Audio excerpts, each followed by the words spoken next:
చిచిల సతీష్ నీ చిన్న కొడుకు మురికి కాలువల పొంటి చెత్త కుప్పల వంటి తిరిగేదాన్ని.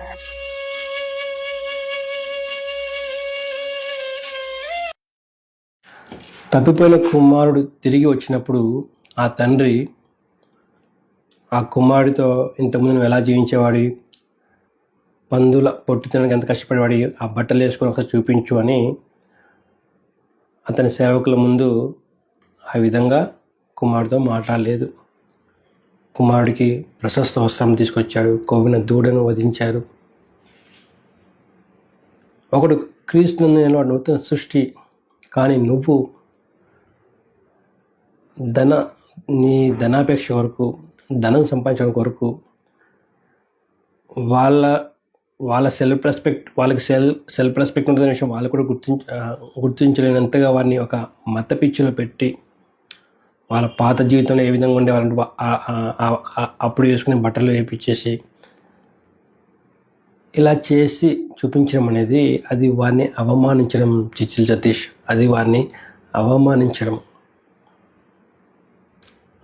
అసలు వాక్యం చెప్పకుండా ఇలాంటివి ప్రతి ఆదివారం ఇలాంటి సాక్ష్యాలు చూపిస్తూ జనాల్ని ఎమోషనల్ మ్యానిపులేట్ చేయడం అనేది దేవుడు అసహించుకుంటాడు.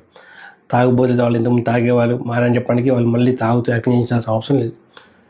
గోల్డ్ పెట్టి స్పాన్సర్ చేస్తుంటూ వాళ్ళ చేత గోల్డ్ షాప్కి వెళ్ళి అట్లా గోల్డ్ పెట్టి మరీ డబ్బులు తీసుకొని ఇస్తున్నట్టు అవసరం లేదు. ఇవన్నీ నువ్వు ధనాపేక్ష, డబ్బు కొరకు చేస్తున్నావు. దేవుడు అసహించుకుంటాడు. ఒకవేళ నీ చిన్న కొడుకు ఏదైనా పాపంలో జీవిస్తున్నానో, లేకపోతే నీ యొక్క అక్రమాలను దుర్మార్గాలు ప్రశ్నించాడనో నువ్వు దూరం పెట్టావనుకుందాం. ఒకవేళ ఏదైనా పాపంలో జీవిస్తున్నా దూరం పెట్టావనుకుందాము. రేపు పొద్దున్న మారుమనసు పొందితే ఆ పాపంలో ఎలా జీవించేవాడని పబ్లిక్ అందరూ చూపిస్తావా? ఇప్పుడు మారుమనసు పొందాడు, అంతకుముందు జీవించని చూపించావు. ఎందుకని? నీ ఫ్యామిలీ సెల్ఫ్ రెస్పెక్ట్ ఉంటుంది. మరి ఇతరులు కాదా? వాళ్ళు క్రీస్తు సరుపులు చేసిన వాళ్ళు కాదా? వాళ్ళు దేవుని సరుపులు చేసిన వాళ్ళు కాదా? కానీ వారి యొక్క అమాయకత్వాన్ని నువ్వు అడ్వాంటేజ్ తీసేసుకొని ఈ విధంగా పబ్లిక్లో చూపిస్తున్నావు. వాళ్ళ బంధువులు వీళ్ళందరూ చూస్తూ ఉంటారు. నీ యొక్క లైఫ్ కూడా చూస్తూనే ఉన్నారు వాళ్ళు.